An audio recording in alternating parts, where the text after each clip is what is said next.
And welcome back again to another video of easy to cook meals when you don't have a lot of time and you're hungry. I know I was thinking about my mission statement. If I could take a minute before I start here. Not my mission statement. The intention of these videos is to help you not have to get out recipes or measuring spoons or measuring cups, or even really always have to have very specific foods on hand. Just to have things that, maybe defrosted some meat and you have some vegetables that will go, you like and what you like to eat, and some fresh options and some frozen options, and to throw something together that can be done within an hour or an hour and a half. That could be in the oven within 10 minutes. So you eat healthier and more filling. But that's a really long title. So anyway, today we're going to do something I've never done before, although I've seen people do it. Sheet pan chicken with the chicken cut up. The chicken might look a little weird. Oh no, actually it doesn't, because I had it uncovered in the fridge for like a half a day and I was like, ooh, what am I doing? I did already cut up most of the vegetables because I bought them last week Monday and today's Monday, and they were getting a little janky because it's summer vegetables. I thought they looked nice at Wegmans. I got some yellow squash, some zucchini, some asparagus, and then just some cherry tomatoes. And I'm going to add some scallions and potatoes. And I'm going to chop the chicken up because that's what I would normally not do. Everything's going to be all chopped up and just swoosh together like a sheet pan stir fry, maybe, I guess. So the chicken breast is all nice and thawed. I'm thinking you could probably do this with thighs too, but I had chicken breast and it had been in the freezer for a little while, so I wanted to get using it. So we're just going to cut that up into cubey chunks. I know on cooking shows they always say to cut them relatively the same size. I don't really sweat that. I mean, I try, but I'm never as particular about it as I maybe should be, because it's really kind of hard actually. So I'll just cut them up into bite size or 2-bite pieces, and I should have put gloves on. Well, no, I don't want to waste a glove. Should have actually started this before I started recording so you didn't have to watch me slice 3 chicken breasts. And I'm still not in the know on how to edit these videos. Frankly, I just haven't sat down and tried. I can't say like, oh, I'm just trying and trying. I'm not. I'm not, because I'm knitting socks actually in my free time. So chop up the chicken. Vegetables are all chopped. The potatoes. I am not feeling very potato-y today. So I see I got 3 of them there. I'm probably just going to cut 2 into like wedges and put them off to the side for the man, because he'll like potatoes. But I think I'm going to pass on the potatoes. Or maybe not. I'm not sure. We'll see. Anyway, okay, we got the chicken cut up. Let's see how fast we can cut up a potato. I don't know. I've never done this before, and I'm winging it. And anything, this also, you can wing it. Just test with the thermometer, heat thermometer, with pieces that little. You can usually just tell by looking. I'm always in like 350, 360, 365 range. I believe I shared the story about the pork when I learned that at some recipe channel, a cooking channel or a cooking website. They were talking about cooking pork, and someone said I was cooking at 350, and a bunch of people were like, oh geez, good luck with your health. I didn't know that. I've been cooking it at 350 my whole life, but now I do it at 365 because I'm like, well, I'm not sure what they meant, even though I've never got sick. Everything's going to go on the same sheet pan so it can all get mixed. That's just in there because I chopped it up yesterday, because it was sitting in the produce section on my counter back here, and it was looking a little worse for wear. I thought if I chopped it up and put it in one of these hermetically sealed containers in the fridge, it might hold up pretty well, and it looks okay. I'm sure it'll taste fine too. So that. Don't touch the onions with your chicken again. I'll just do 2 of these. 2 scallions real quick, chop them up. You could use any kind of onion. You don't have to use onion. I'm probably just going to go with garlic powder. You could use red. The only thing I never really use is cooking onions, even for cooking, because the sweet onions are so much nicer. I use cooking onions when I make chicken stock, because I got this awesome recipe. I actually have I found the original magazine that it was in from Wegmans on how to make a good chicken stock. And that called for leaving just cooking onions cut in half, leave the skins on. It makes the most beautiful color of stock. And it did mention it in the recipe that the skins were left on for color. And I've been making it for years, and I thought, you know what, I should revisit the recipe to see what I've altered without realizing it. You also have to let me know how the sound is on this. I'm trying something new. I got a little bit of feedback from somebody. They also didn't care for the camera angle. I have a few other stands, but I'm not 100% certain what I want to do, how I want to do that. Okay, so get this out of the way. Today I didn't feel like trying anything. It's a Monday. I don't like new things on Mondays. Although I am doing this for the first time, so I guess that's not true. Olive oil on the pan. Vegetables on the pan.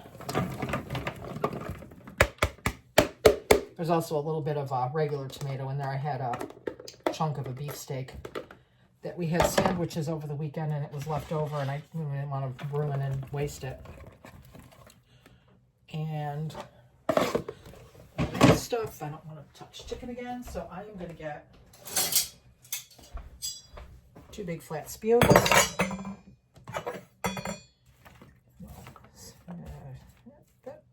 Do this a little bit. This is some thyme from my garden, maybe. No, I think this might just be from the grocery. I love thyme. That's one of my favorite herbs. Just put a couple sticks. Thyme looks like this. Well, this is dried out already. I bought it fresh, but it was in the fridge. So, but it's just like little skinny sticks with leaves on it, and you just pull them off, and the sticks sometimes come away, sometimes not, and then you just throw the sticks in the trash. It's very summery. It's not real strong. Like, I really dislike rosemary. I love the smell of rosemary just to smell it.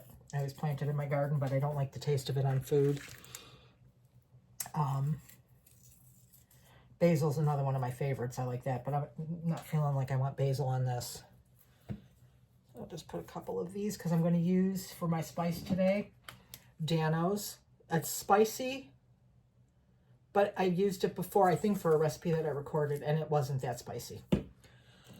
And looking at the ingredients, garlic, sea salt is third down, so that'll probably be enough, but I will put pepper.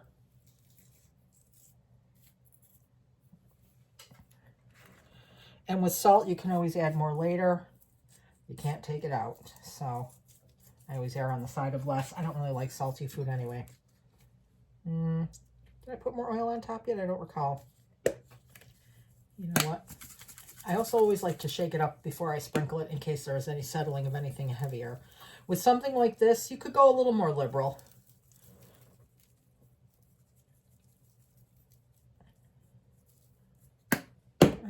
I think perhaps just a little pepper, because I don't... Yeah, there's no pepper. Oh, yeah, no cayenne pepper. No pepper on there, so a little bit of pepper.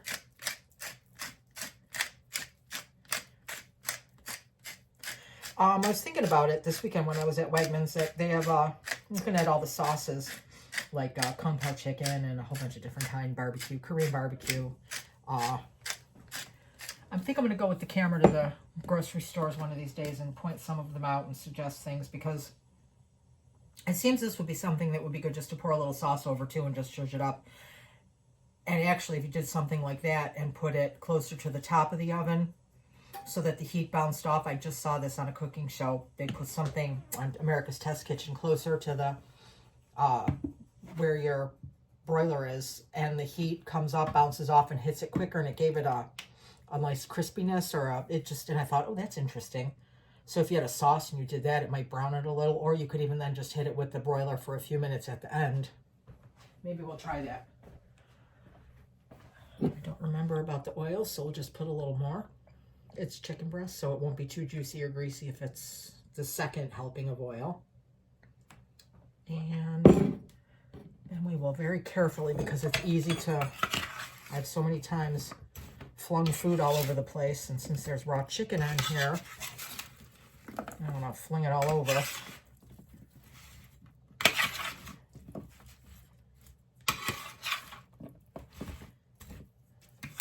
Just to get it sort of, not sort of, just to get it well mixed.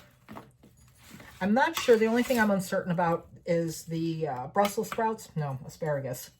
I don't know if open cooking like this will make them hard and dry, but I guess we'll find out. Because again, I've never done this before. It's very popular. I see it all over the place with the cut up chicken and just all the food. I'm usually one to be like, I think I've already done sheet pans where, if not, I'll have to look and do them, where you put the vegetables in a rice down and then you put the meat on top of it. I know I've done it in the saute pan or the braising dish. But this I have never tried. It feels much more summer and fresh. Oh, I forgot. Oh, no. I did change my mind about the potatoes. That's right. I was going to say, oh, poo. I just wrapped all the potatoes up in this. But that is okay. Okay. It looks pretty well spread out. It smells. I could maybe use a little topping sprinkle. You could add more later. Well, with stuff like this, I don't know if you could, I suppose you could put it on afterwards like a salt. Oh, it says replace your salt and pepper. Yeah, you could. Interesting. Then if you're uncertain, I'd err on the side of not doing it and adding it later. I'll put a little bit more thyme on top. So what's everyone doing for Easter? I'm making a ham. I thought for a little bit about trying something different, but there are certain members of my family who are traditionalists who have been like, oh, it's Easter, we're supposed to have ham. They're going to be annoyed enough that there won't be any kielbasa and pierogi, but there's only going to be 5 of us. I don't want to have too much food. Not to mention, pierogi are up there in price, and I do not have the wherewithal to try to make them. I tried once, and boy, howdy, that was a nightmare. Okay, so here we have it. Beautiful sheet pan full of, this really does look lovely. This is going to be like an excellent go-to in the summer, I would imagine, with the exception of having to put your oven on. Because of all these beautiful summer vegetables. That's a nice light meal. And as per usual, into the oven. I am going to not cover it because I think that's how it should be. I got the rack in the middle. Oven set to 360. I'm going to go, we'll start with 40 minutes. And we'll make it 45. So I don't have 14 different videos because I still haven't figured out how to blend them. And see you back when I check it in 45 minutes.